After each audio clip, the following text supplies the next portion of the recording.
गीत गाता चल ओ साथी गुनगुनाता चल। एक जमाना था जब लोग चलते फिरते इस गीत को गाया गुनगुनाया करते थे। ओ बंधु रे, हर जगह ये गीत बजता था। साची कहे तो दे आवन से हम दे अंगना में आई बहार। उस जमाने में माटी की सुगंध लिए ऐसे गीतों की धूम थी।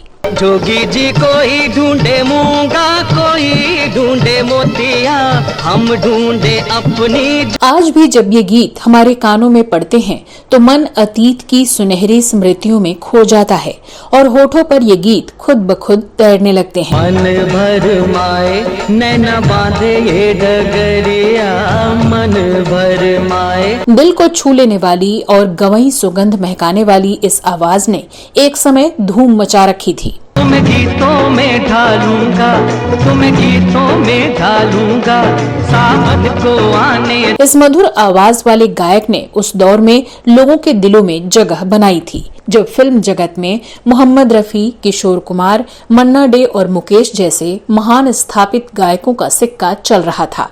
ऐसे में अमृतसर से आए इस नए गायक के लिए सफर आसान नहीं था, लेकिन तमाम चुनौतियों के बावजूद वो गायक अमृतसर छोड़कर फिल्म नगरी में पहुंचता है और सभी के दिलों में बस जाता है। धरती मेरी माता पिता आसमान।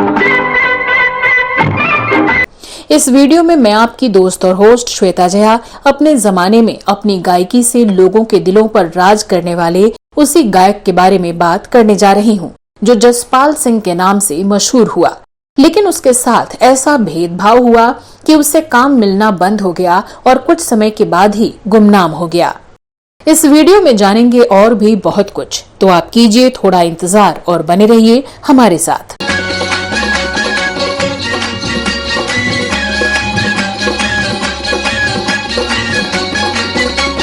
दोस्तों, जसपाल सिंह का जन्म 1950 में अमृतसर में हुआ। बचपन से ही वो गायकी में रुचि रखते थे। बचपन में मोहम्मद रफी की आवाज क्या सुनी, जसपाल तो उस आवाज के दीवाने हो गए। 5 साल की उम्र से लेकर कॉलेज पहुंचने तक जसपाल ने सिर्फ मोहम्मद रफी के गीत ही गाए।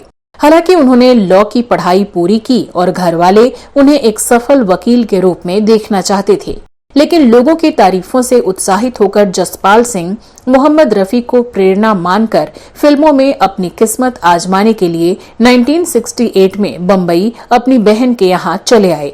यूं तो घूमने का बहाना करके मुंबई गए थे, लेकिन उनकी बहन इनके अंदर की भावनाओं को बखूबी समझ रही थी। इनकी बड़ी बहन ने ही अपने पति से कहा कि जसपाल सिंगर बनना चाहता है और आप इसकी मदद करें, और तब जसपाल सिंह के बहनोई जसवीर सिंह खुराना ने उन्हें संगीतकार उषा खन्ना जी से मिलवाया। उषा खन्ना इनकी आवाज से काफी प्रभावित हुई और इस तरह से जसपाल साहब को पहली बार मौका मिला।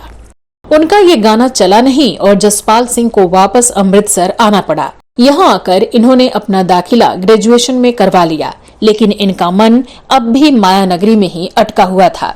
बीच बीच में जब इनको मौका मिलता तो ये मुंबई चले जाते। इसी बीच उषा खन्ना ने इन्हें दोबारा मौका दिया। फिल्म थी अनजान है कोई, जिसमें इन्होंने महेंद्र कपूर के साथ डुएट गाया।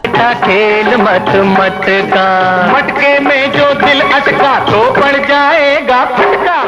ये गाना थोड़ा बहुत चला, लेकिन इनके संघर्ष का दौर अब भी गया नहीं था। लेकिन पिताजी के दबाव के कारण जसपाल सिंह वापस अमृतसर आकर होटल का बिजनेस संभालने लगे। इसी बीच इन्होंने अपनी लॉ की पढ़ाई भी पूरी कर ली, लेकिन इनका मन गायकी में ही लगा रहा। इनका मुंबई आना जाना बंद नहीं हुआ था। आखिर थक हार कर इनके पिताजी ने कह दिया कि जो करना है करो। इनके पिताजी ने मुंबई में इन्हें एक फ्लैट भी खरीद कर दे दिया। पिताजी का मन रखने के लिए इन्होंने वकालत की प्रैक्टिस भी शुरू कर दी।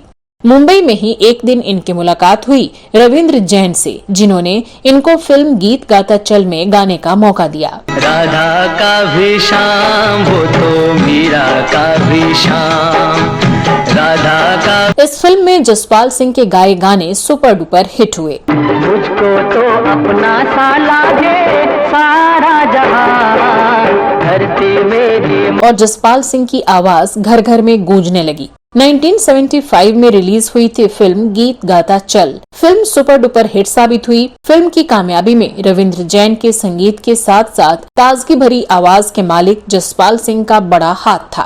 गीत गाता चल ओ साथी गुनगुनाता चल, गीत गाता। लंबे समय से गायन के मैदान में अपनी पहचान बनाने को भटक रहे जसपाल सिंह की बरसों की तमन्ना पूरी हो गई। हालांकि रविंद्र जैन जसपाल से गीत गाता चल का बस एक ही गीत धरती मेरी माता पिता आसमान गवाना चाहते थे। धरती मेरी माता पिता आसमान, ओ धरती मेरी और टाइटल सॉन्ग को किसी बड़े गायक से गवाना चाहते थे, परंतु राजश्री के बड़जात्या के जोर देने पर रविंद्र जैन इस फिल्म के टाइटल सॉन्ग के लिए भी जसपाल की आवाज प्रयोग करने पर राजी। हंसते हंसाते बीते हर घड़ी हर पल। और फिर तो जसपाल की गायकी का वो समा बना कि इस फिल्म के सभी गीत उन्होंने ही गाए। अनंत हरि कथा अनंता। सचिन के हिट गीतों को हम आज भी उन्हीं की आवाज से पहचानते हैं। जब तू मेरे सामने आए मन का संयम। वो वैसा दौर था जब पुरुष गायकी के मैदान में मोहम्मद रफी, किशोर कुमार और मुकेश का सिक्का चल रहा था। इसके अलावा मन्ना डे और महेंद्र कपूर जैसे दिग्गजों का अपना अलग स्थान था। ऐसे माहौल में नए लोगों के लिए मौके कम थे, लेकिन इसके बाद भी जसपाल सिंह ने गायकी की दुनिया में अपनी जगह आवन से हम दे अंगना में आई बहार। अपनी गायकी के बारे में जसपाल सिंह ने जयमाला कार्यक्रम में कहा था, फौजी भाइयों, मैं खुद ही बचपन से रफी साहब का फैन था। मैंने कॉलेज स्कूल जहां भी गाया है रफी साहब के गाने ही गाए हैं और रफी साहब की आवाज मेरे अंदर ऐसे घुसी है कि जैसे मेरी आत्मा की आवाज है। मैंने जो भी गाने गाए उन्हीं के गाए और मेरे अंदर उनकी आवाज ऐसे बसी है जैसे नस नस में आदमी के खून बसा होता है। और मैं ये बताना चाहता हूँ कि उन्हीं से इंस्पिरेशन लेके मैं समझता हूँ कि मैं गाना गाता था और उन्हीं को अपना गुरु मानता रहा हूँ हमेशा। जितने भी रफ़ी साहब का, मैं रफ़ी साहब का बड़ा ज़बरदस्त फ़ैन हूँ, अभी भी हूँ। जिंदा थे तो मैंने उनके साथ मेरे को गाने गाने का भी मौका मिला। जसपाल सिंह की आवाज अभिनेता सचिन से बहुत ज्यादा मेल खाती थी, इसलिए उन्हें उन्हीं की फिल्मों में गाने के मौके मिले। सचिन के लिए फिल्म नदिया के पार में उनके द्वारा गाए हुए सभी गीत सुपर डुपर हिट हुए। मन भर माए नैना बांधे ये डगरिया, मन भर माए। फिल्म नदिया के पार में उनके गाए गीत सांची कहे तोरे आवन से हमरे अंगना में आई बहार भौजी, इसने सफलता के नए रिकॉर्ड बना डाले। दुनिया बदल गई, हालत संभल गई, दुनिया बदल गई। इस फिल्म के सारे गीत बेहद लोकप्रिय हुए। सचिन के साथ जसपाल की आवाज का ये सुहाना मिलन हमें श्याम तेरे कितने नाम में भी सुनाई दिए। मन का संयम टूटा जाए जब जब। जसपाल ने सिर्फ रविंद्र जैन ही नहीं बल्कि राजश्री बैनर की अन्य फिल्म जैसे सावन को आने दो में संगीतकार राज कमल के साथ भी वही गमक पैदा की और अरुण गोविल पर भी उनकी आवाज खूब सूट की। सावन को आने दो, सावन। जसपाल सिंह ने फिल्मों के लिए गीत ही नहीं बल्कि गजल, भजन और पारंपरिक शास्त्रीय संगीत भी गाए हैं। देश विदेश में स्टेज शो के जरिए प्रसिद्धि भी पाई है।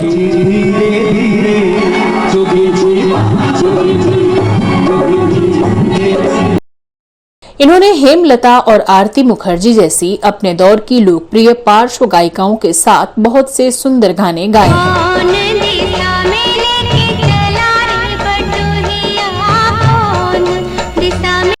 इन्होंने अखियों के झरोखे से, श्याम तेरे कितने नाम, पायल की झनकार, जिद, दो यारों की यारी जैसी फिल्मों में भी गाने गाए। लेकिन इनकी पहचान सचिन के लिए पार्श्व गायन करने वाले गायक के तौर पर बन गई थी। जसपाल सिंह को ये एहसास ही नहीं हुआ कि उन पर केवल सचिन के लिए ही बेहतरीन गीत गाने वाले का ठप्पा लग चुका है। दूसरे युवा अभिनेताओं के लिए गीत गाने के प्रस्ताव उनके पास आने बंद हो गए थे। तब तक किशोर कुमार के बेटे अमित कुमार, मुकेश के बेटे नील नितिन मुकेश के साथ साथ दक्षिण के एसपी बाला सुब्रमण्यम, येसुदास मैदान में उतर चुके थे। रफी साहब की कॉपी करने वाले अनवर को भी मौके मिलने लगे थे। उधर सीधे और सरल जसपाल कोई गॉड फादर भी नहीं बना पाए। फिल्मी दुनिया के अपने उसूल और कानून हैं, इसका एहसास जसपाल सिंह को नहीं था। सुपरहिट गीत देने वाले जसपाल सिंह के साथ किस्मत ने भी खासा मजाक किया। नदिया के पार की बेतहाशा सफलता के बाद होना तो ये चाहिए था कि जसपाल के पास गीत गाने के प्रस्ताव की लाइन लग जाती, मगर जिन फिल्मों में उन्हें गाने का मौका मिला उनमें से ज्यादातर रिलीज ही नहीं हुई। इसके अलावा बेहतरीन गीत गाने के बावजूद जसपाल को उस समय की किसी बड़े बैनर की फिल्म नहीं मिल पाई। उन्होंने ज्यादातर बी ग्रेड कही जाने वाली फिल्मों के लिए ही गाया। 80 के दशक में फिल्मी संगीत के पतन का दौर शुरू हुआ। फिल्मों में बढ़ती हिंसा ने संगीत के लिए मौके बहुत कम कर दिए। ऐसे में जसपाल सिंह के लिए काम ढूंढना बेहद कठिन हो गया और कौन सोच सकता था कि इतनी शानदार आवाज के मालिक को धीरे धीरे गुमनामी के अंधेरे निगल लेंगे। फिर भी जसपाल सिंह को किसी से शिकवा नहीं है। नए जमाने के लोग भले ही जसपाल सिंह को न जानते हों, लेकिन उस दौर में जिन्होंने जसपाल सिंह की गायकी को सुना है वो उनकी गायकी के आज भी कायल हैं। अगर आप आज के दौर के हैं तब भी आपको जसपाल सिंह के गानों को सुनना चाहिए, जो आपको एक अलग ही दुनिया में ले जाएंगे। जसपाल सिंह फिलहाल इस समय मुंबई में अपने परिवार के साथ रहते हैं। तो दोस्तों, जसपाल सिंह और उनके गाए गीतों के बारे में आप क्या कहना चाहते हैं? आपको ये वीडियो कैसा लगा जरूर बताएं। अगले वीडियो में मैं फिर फिल्मों, गीतों और फिल्मी हस्तियों के बारे में जानी अनजानी जानकारियां लेकर हाजिर हो जाऊंगी। तब तक के लिए नमस्कार।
लड़कपन जाने को है, जोगी जी वाह जोगी जी, जवानी आने को है।